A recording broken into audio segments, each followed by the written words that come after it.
I'm Amanda Price, 32 years old. 21 days ago, I nearly died on my bathroom floor while my mother chose Beyoncé over her grandson.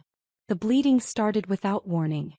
One moment I was changing my 3-week-old son Oliver's diaper at 4 p.m., and the next I felt a warm gush that soaked through everything. I looked down and saw blood. So much blood. Postpartum hemorrhage.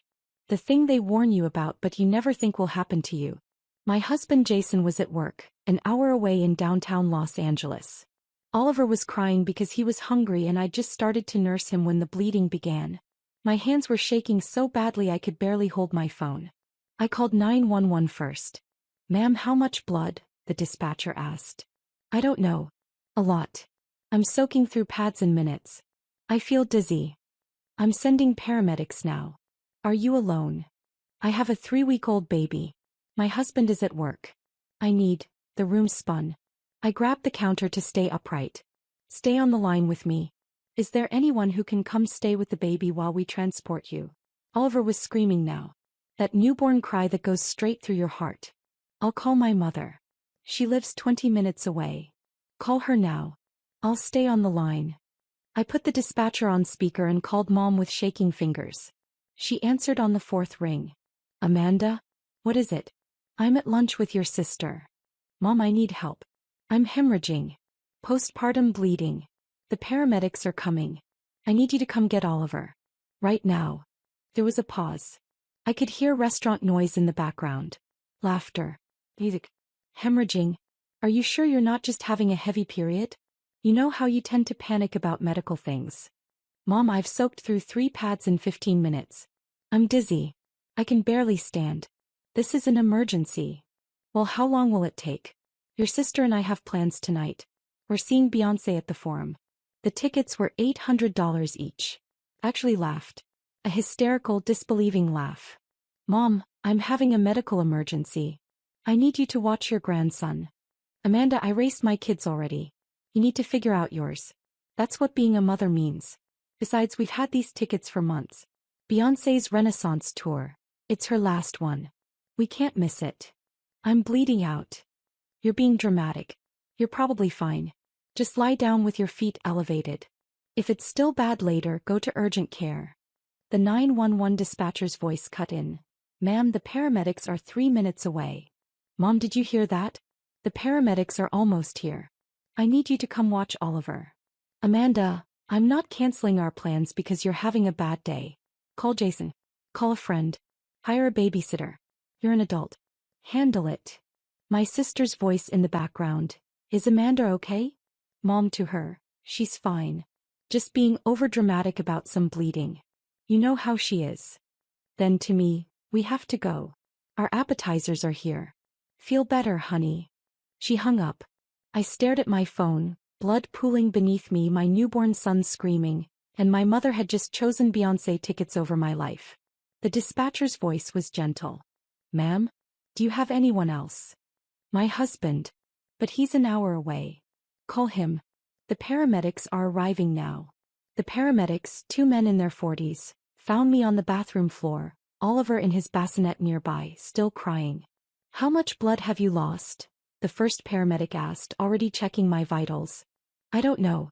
A lot. I'm 3 weeks postpartum. The bleeding just started an hour ago. Blood pressure is 80/50. Pulse is 140. She's going into shock." He looked at his partner. "We need to move fast." They started in 4 while I called Jason. "Babe, I'm leaving right now," he said when I explained. His voice was tight with fear. "I'll be there as fast as I can." "Oliver. I'll call my mom. She's closer. She'll be there in 30 minutes. The paramedics need to leave now. Then we find someone to ride with you in the ambulance with Oliver, or we call emergency childcare. Amanda will figure it out. Just focus on staying conscious." The second paramedic was already on his phone. "I'm calling our pediatric transport unit. They can take the baby with you or arrange immediate care." But I remembered something. A card my doula had given me at my baby shower. Emergency newborn services, because new mothers shouldn't have to choose. "There's a service," I said. "In my hospital bag. A card. Emergency newborn care." One of the paramedics found it and called while they loaded me onto the gurney. A woman answered immediately. Emergency newborn services, this is Rachel. I need immediate help, I said, my voice weak. Postpartum hemorrhage. 3-week-old baby. No family available. I'm being transported to Cedars-Sinai. We'll have a specialist at Cedars before you arrive. What does Oliver need? I told her about his feeding schedule, his bassinet, his favorite swaddle. She took notes calmly, professionally, like this was routine. Our specialist Jennifer is 15 minutes from Cedars. She's a postpartum doula and pediatric nurse. She'll meet the ambulance, take Oliver, and care for him until your husband or mother-in-law arrives. Our emergency rate is $150 per hour with a 4-hour minimum. Whatever it costs. Just please take care of my baby. Amanda, your son is going to be fine. You focus on getting to the hospital. We've got Oliver. As they wheeled me to the ambulance, Oliver strapped in his car seat beside the gurney, I did something I'd been doing for 10 years. Something I'd kept secret from Jason until 2 years ago. Something that had cost me everything and given me nothing in return. I opened my banking app with blood-stained, shaking hands. There was the automatic transfer I'd set up when I was 22 years old and got my first job out of college. $5,000. Every month. On the first. For 10 years. It started when my parents mentioned they were struggling after Dad's business partner embezzled from their company. When Mom said they might lose their house. When my older sister Christina was in grad school and they were stretched thin. Just temporarily, Dad had said. Just until we recover from the losses. 10 years later, the temporary help had become permanent. Dad had recovered. The business was thriving. Christina had graduated and was making 6 figures. But I'd kept sending money because they'd never said to stop. Because I thought that's what good daughters did. $5,000 a month. 12 months a year. 10 years. $600,000. $600,000 to parents who wouldn't drive 20 minutes to watch their grandson while I bled to death. My blood pressure was dropping. The paramedic was talking to the hospital, his voice urgent. With the last of my strength, I canceled the automatic transfer. Then I set up a new one. $5,000 per month to a trust account for Oliver. For his future. For college. For whatever he needed. The money my mother valued more than my life would now go to the grandson she couldn't be bothered to protect. Ma'am, stay with us, the paramedic said. We're almost there. Everything went gray at the edges. If you're genuinely enjoying this story, a quick like would mean the world. It helps me keep creating these stories. I woke up in the ICU with Jason holding my hand and crying. Hey, I whispered. My throat was raw from the breathing tube they'd removed. Oh, thank God. He kissed my forehead, my cheeks, my hands. You're okay. You're going to be okay. Oliver. With Jennifer, the specialist. He's amazing. My mom is on her way from San Diego. She'll be here in an hour. He wiped his eyes. Amanda, you almost died. You lost 3 liters of blood. They had to do emergency surgery. You had retained placental tissue that was causing the hemorrhage. The baby is perfect. Safe. Federal Jennifer sent me pictures. Look. He showed me his phone. Oliver, swaddled in his favorite blanket, sleeping peacefully in a professional-grade bassinet. Jennifer had set up a whole mobile nursery in a private room at the hospital. She's been with him for 6 hours, Jason said. She won't leave until family gets here. She's been pumping for you, bottle feeding him, doing skin to skin. Amanda, this stranger has done more for our son in 6 hours than your mother. He stopped. His face went dark. What did your mom say when you called her? I told him everything. The lunch. The Beyoncé tickets. The I raised my kids comment. The accusation that I was being dramatic. Jason stood up so fast his chair fell over. She said what? Jason. She told you to figure it out? While you were hemorrhaging. While her 3-week-old grandson needed help. His voice was rising. Where is she? Is she here? I don't know. I don't care. I care. I care a lot. He pulled out his phone. I'm calling her right now. Jason, don't. But he was already dialing. It rang twice before my mother answered. Jason, how's Amanda? We've been so worried. The concert just ended and we saw your messages. Jason's voice was ice. You've been worried? You've been at a Beyoncé concert for the past 4 hours while Amanda had emergency surgery to save her life. Emergency surgery? Jason, you're exaggerating. Amanda said she had some bleeding. That's normal postpartum. 3 liters of blood, Patricia. She lost 3 liters of blood. Her blood pressure was 80/50 when the paramedics arrived. He went into shock. She could have died. Silence. Well, how are we supposed to know it was that serious? Amanda's always been dramatic about medical issues. She told you she was hemorrhaging. She told you the paramedics were coming. She begged you to watch Oliver. Jason was shaking with rage. And you said no because you had concert tickets. Those tickets were very expensive. We couldn't just. I don't give a damn about your concert tickets. Your daughter almost died. Your grandson was left with strangers because his own grandmother couldn't be bothered. That's not fair. We came as soon as the concert ended. 4 hours later. Amanda was already in surgery. We'd already hired emergency care. You weren't needed anymore because you made it clear you wouldn't show up when it mattered. My mother's voice turned cold. Jason, I understand you're upset, but you're being incredibly disrespectful. We're Amanda's parents. You deserve nothing. You lost that privilege when you chose entertainment over your daughter's life. He hung up. Then he did something I'll never forget. He blocked her number.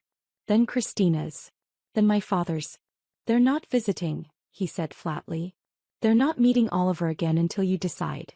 If you decide that you want them in his life. But right now they don't get access to you or our son. I should have argued. Should have said that was too extreme. But all I felt was relief. Dr. Morrison, the OB who'd performed my emergency surgery, came in an hour later. She was in her 50s with kind eyes and no-nonsense energy. Amanda, you're very lucky. Another 30 minutes and we would have been doing a hysterectomy or worse. She sat down. You had significant retained placental tissue. It caused catastrophic bleeding. We had to surgically remove it and repair damage to your uterine wall. Will I be able to have more children? Yes. But you'll need to wait at least 18 months and you'll be high risk. We'll monitor you closely. She paused. Amanda, I need to ask you something. When you called your mother for help, what did she say?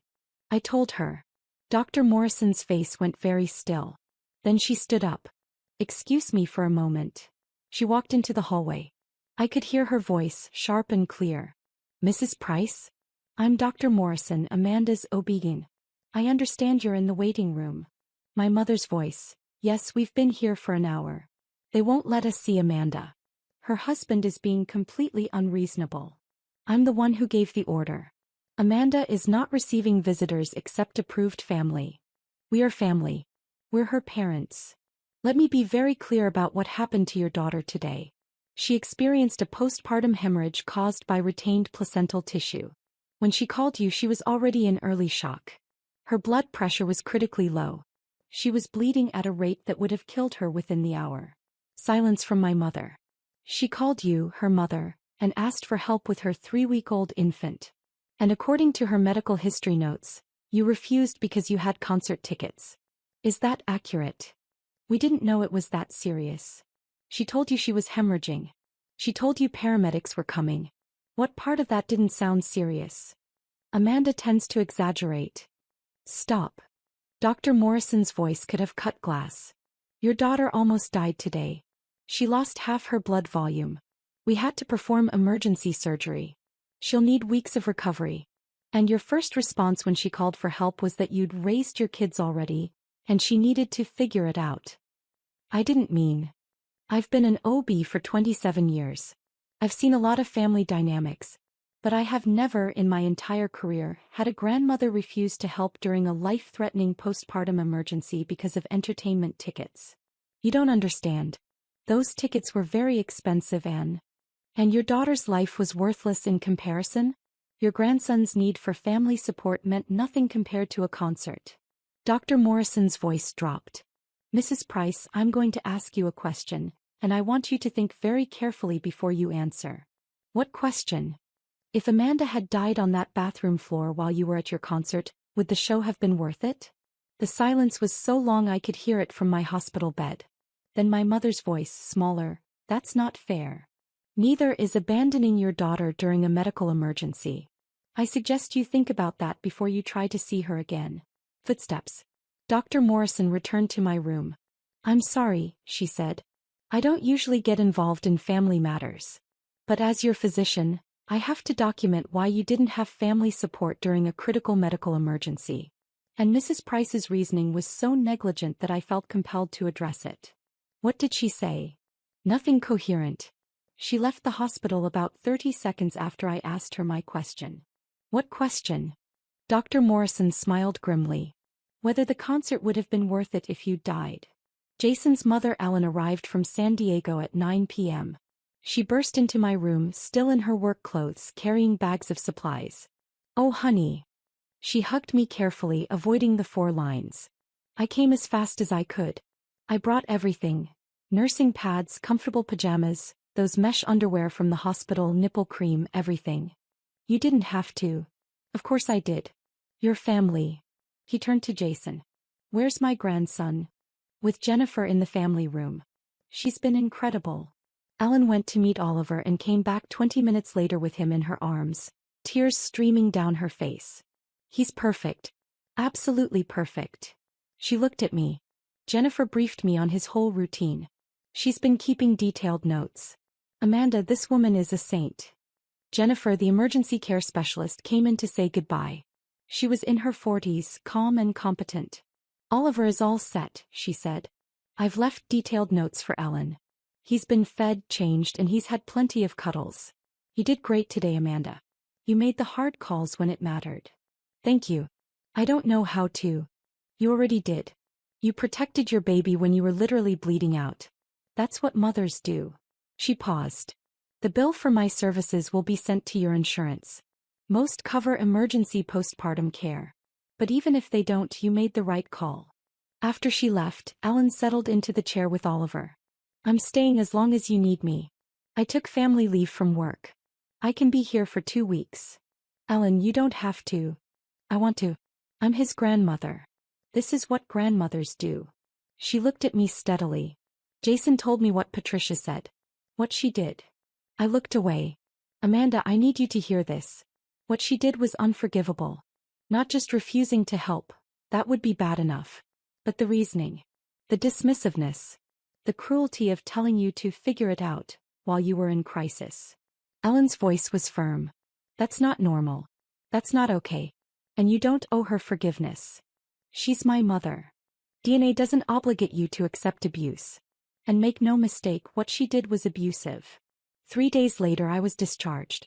Ellen had transformed our house into a postpartum recovery haven. She'd meal prepped for 2 weeks, set up a nursing station, organized all of Oliver's supplies, and created a schedule that let me rest. You focus on healing and bonding with Oliver, she said. I'll handle everything else. My mother called 17 times the first day I was home. I didn't answer. On day 4 a letter arrived. Handwritten from my mother. Amanda, I don't understand why you're shutting us out like this. We're your parents. We love you. We came to the hospital as soon as we could. Dr. Morrison was incredibly rude to me. She had no right to speak to me that way. I'm considering filing a complaint. The concert situation is being blown completely out of proportion. Yes, we had tickets. Yes, they were expensive. But we would have left if we'd known it was truly serious. You didn't make it sound that urgent. I think you're letting Jason and his mother poison you against us. Ellen has always been jealous of our relationship with you. She's turning you against your own family. We need to talk about the money situation too. We just realized the monthly transfer stopped. We're assuming it's a banking error, but we need you to check on it. We have bills due. Please call us. We miss you and Oliver. Love, Mom. I read it twice, looking for actual accountability. For understanding. For a real apology. All I found was deflection, blame, and a demand for money. I wrote back. You're right that Dr. Morrison was harsh. She was harsh because you told your hemorrhaging daughter to figure it out, because you had concert tickets. She was harsh because your actions were indefensible. You didn't come as soon as you could. You came 4 hours later after the concert ended, after I'd already had emergency surgery. You came when it was convenient, not when I needed you. The concert situation isn't blown out of proportion. You chose entertainment over your daughter's life. Those are the facts. The money transfers weren't a banking error. I canceled them. I've been sending you $5,000 a month for 10 years. That's $600,000. You never once thanked me. Never once asked if I could afford it. Never once acknowledged where it came from. And when I nearly died, when I begged for help with your grandson, you said you'd raised your kids already, and I needed to figure it out. That money now goes to Oliver. The grandson you abandoned. The child you couldn't protect for even 4 hours. Don't contact me again unless you're ready to take real accountability. Not excuses. Not blame. Real, honest acknowledgement of what you did and why it was wrong. Amanda. I mailed it before I could second-guess myself. My mother showed up at my house 2 days later. Ellen answered the door. Patricia. What do you want? I need to see my daughter. Amanda doesn't want to see you. I'm her mother. I have a right. You forfeited your rights when you abandoned her during a medical emergency. Ellen's voice was steel. Leave before I call the police. You can't keep me from my own grandchild. Actually, I can. I have power of attorney while Amanda recovers. And she's made it very clear she doesn't want you here. I was listening from the bedroom holding Oliver. My mother's voice rose. This is kidnapping. You're turning Amanda against her own family. I'm protecting Amanda from people who hurt her. There's a difference. I never hurt her. I love her. You told her to figure it out while she was bleeding to death. That's not love. That's neglect. My mother's voice broke. I made a mistake. Can't she forgive me? That's not for me to decide. But Patricia, if you want any chance of forgiveness, you need to understand what you did. Actually understand it. Not make excuses. Not blame others. Actually sit with the reality that you chose a concert over your daughter's life. It wasn't like that. It was exactly like that. And until you can admit it, you won't be welcome here. I heard my mother's footsteps retreating. A car door slamming. The engine starting. Ellen came back inside shaking. I'm sorry, she said. I know she's your mother. But I couldn't let her. Thank you. I was crying. Thank you for protecting me when she wouldn't. 6 weeks postpartum, I had my follow-up with Dr. Morrison. You're healing beautifully, she said after the exam. Physically, you're recovering well. How are you doing emotionally? Better than I expected. My mother-in-law has been amazing. Jason took paternity leave. I have support. And your mother? Haven't spoken to her. She sends letters and gifts. I don't respond. Dr. Morrison nodded. That's probably wise. Amanda, I want to tell you something. In my 27 years as an OB, I've seen a lot of postpartum emergencies. And family dynamics always reveal themselves in crisis. What do you mean? The people who show up in a crisis are your real family. The people who make excuses aren't. It doesn't matter if they share your DNA. She leaned forward. Your mother-in-law dropped everything and drove 3 hours. A professional stranger cared for your baby for 6 hours. Your husband shut down his career for 2 weeks. That's family. And my mother chose Beyoncé. Exactly. Believe people when they show you who they are. 3 months postpartum, my sister Christina called. Amanda? It's me. Please don't hang up. Almost did. But curiosity stopped me. What do you want, Christina? I need to talk to you. About Mom. About everything. She paused. Can we meet for coffee? Against my better judgment, I agreed. We met at a cafe near my house. Christina looked tired. Older than I remembered. Thanks for coming, she said as I sat down with Oliver in his carrier. You have 30 minutes. Ellen is watching from that table. I pointed to my mother-in-law, who waved cheerfully while giving Christina a look that could melt steel. Fair enough. Christina took a breath. Amanda, I need to apologize. For the concert. For not supporting you. For everything. You were there too. At the concert. I was. And I'm ashamed. She looked down. Mom told me you were being dramatic. That you always overreacted to medical stuff. I believed her because it was easier than challenging her. I almost died, Christina. I know. I didn't know that at the time, but I know now. And even if it hadn't been that serious, I should have pushed her to help. You were 3 weeks postpartum with a newborn. Even if it was just heavy bleeding, you deserved support. I waited. There's something else, Christina said. Mom asked me to start sending her money. She said you cut her off over a misunderstanding, and she needs help with bills. What did you tell her? I asked how much you'd been sending. She said it was just a little help here and there. So I looked into it. Christina met my eyes.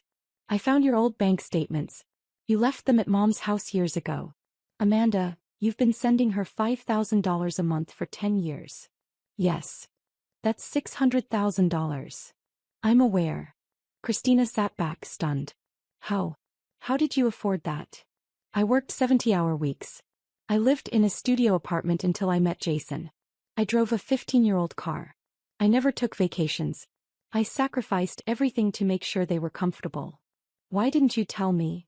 Because every time I tried to talk about money or family responsibility, Mom would say you were in grad school or just starting your career or had student loans. You were always exempt from helping. I've been making 6 figures for 5 years. I know. And Mom never asked you for a dime. Just me. Always me. Christina was quiet for a long moment. She asked me for $4,000 a month.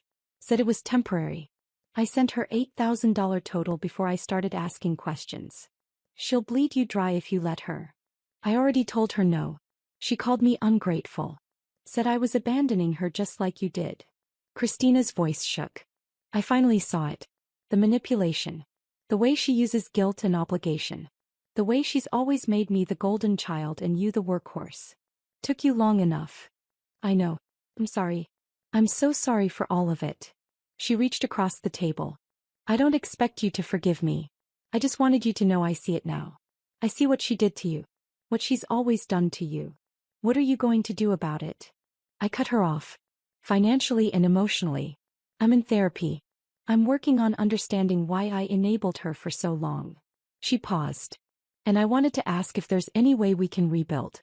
Not now maybe. But eventually. I looked at my sister. Really looked at her. He was crying. Actually crying. Maybe, I said slowly. But Christina, it can't be like before. I can't be the one who always gives while you take. I can't be the responsible one while you're the fun one. That dynamic is done. I understand. And I want different too. I want to actually be your sister. Not Mom's enforcer or her golden child.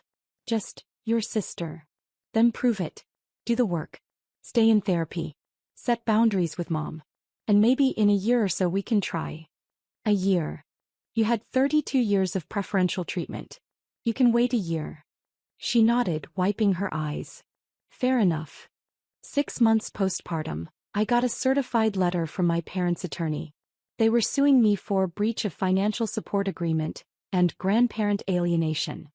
I called our family lawyer immediately. Richard Chin had handled our house purchase and wills.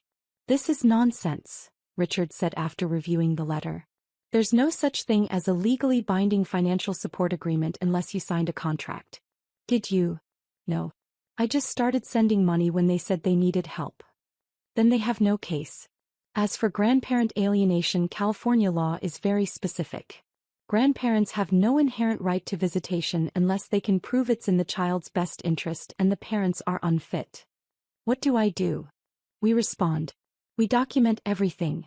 The concert, the medical emergency, the refusal to help. We show a pattern of neglect and manipulation. They won't get anywhere near Oliver with this lawsuit. Can they really take me to court?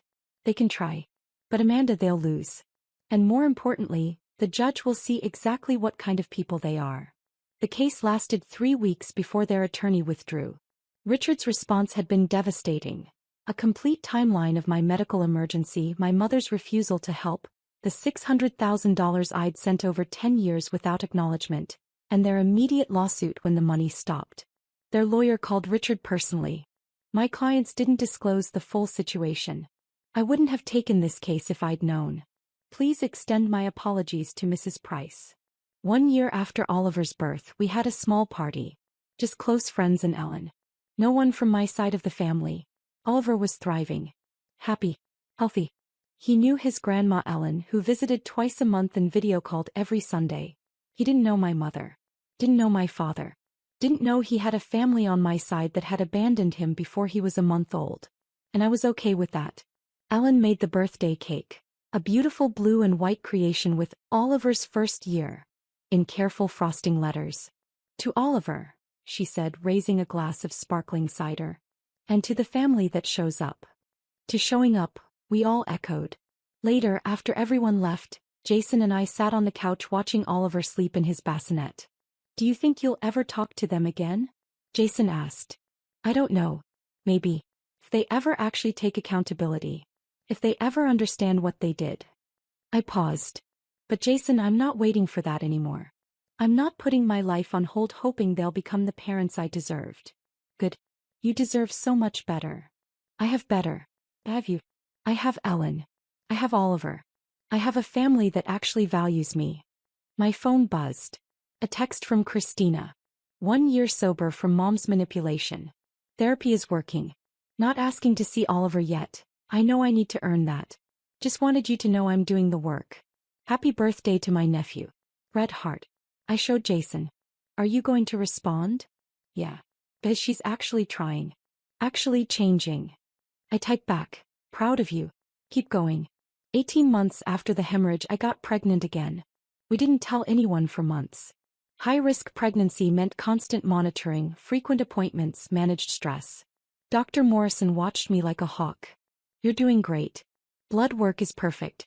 Blood pressure is normal. This pregnancy is completely different. Because I'm not stressed? Because you're not carrying people who drain you. Your body knows the difference. At 38 weeks, our daughter Emma was born. Healthy.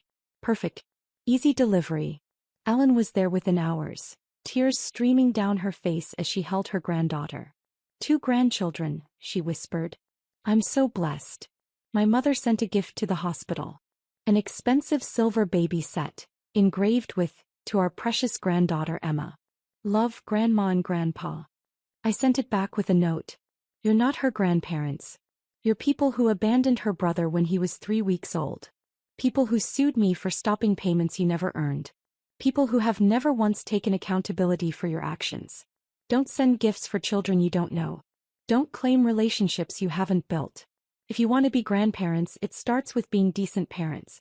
And you've never managed that. 2 years after the Beyoncé concert, I ran into my mother at the grocery store. She looked smaller. Older. Her hair had gone gray and she'd aged in a way that suggested stress, not graceful aging. Amanda. She stopped her cart. Stared at Emma in my carrier, at Oliver holding my hand. They're so big. Kids grow. Can we talk? Please? Just for a minute. I looked at my children. At my watch. At the exit that was so close. You have 5 minutes. We stood there in the produce section while other shoppers moved around us. I'm sorry, Mom said. For everything. The concert. The lawsuit. All of it. I was wrong. What specifically were you wrong about? She blinked. What? What specifically? What did you do that was wrong? I chose the concert over helping you. And I shouldn't have sued you. And I took your money for years without appreciating it? These all sound like questions, not statements. She took a breath. Amanda, I don't know what you want me to say. I want you to say, I abandoned my daughter during a life-threatening medical emergency. I told her to figure it out when she was bleeding to death. I prioritized entertainment over her life. I took $600,000 from her over 10 years and never once acknowledged it or thanked her. I sued her when she set boundaries. I was a terrible mother and I'm sorry. Can you say that? She looked stunned. That's so harsh. That's honest. And Mom, until you can be honest about what you did, we have nothing to talk about. I'm trying. You're trying to avoid accountability. You're trying to get access to my kids without doing the work. You're trying to skip past the hard parts to get back to the benefits. I adjusted Emma in her carrier. It doesn't work that way. What do you want from me? I want you to get therapy. Real therapy, not just someone who tells you what you want to hear. I want you to understand why you treat people this way. Why you use them. Why you value money and status over relationships. I paused. And I want you to do that for yourself, not to get access to my children. How long will that take? However long it takes. Here's maybe forever. But Mom, I'm not waiting anymore. I have a family. A real one. People who show up. People who value me. You're not part of that family right now, and you won't be until you can prove you've changed. That's not fair. Neither is abandoning your daughter during a medical emergency. Neither is taking $600,000 without acknowledgement. Neither is suing your own child for setting boundaries. I started to push my card away. Fair is getting what you earned. And Mom, you earned distance. I walked away without looking back. Oliver asked, "Who was that lady, Mama?" "Someone who used to be in our family." "Is she in our family now?" "No, baby. She's not." "Oh. Okay." He went back to looking at the apples. "My name is Amanda Price. I'm 34 years old. I'm a mother of two, a wife and a daughter-in-law to the best mother-in-law in the world. I used to be a daughter too. Used to send my parents $5,000 a month. $600,000 over 10 years. Used to believe that family meant accepting whatever treatment they gave me. 2 years ago, I nearly died from a postpartum hemorrhage while my mother chose a Beyoncé concert over her grandson. An ER doctor asked her one question that made her go white. If Amanda had died, would the show have been worth it? She never answered. I've lost a lot. I lost the parents I wished I had. I lost the fantasy of what family was supposed to be. I lost $600,000 that could have changed my life. But I gained everything that matters. A husband who protects me. A mother-in-law who shows up. Children who will never wonder if they're valued. Peace. Self-respect. Freedom. My mother still sends cards on birthdays. Still tries to make contact. Still wants a relationship without accountability. And I still say no. Because I learned something in that bathroom, bleeding out while my mother chose entertainment.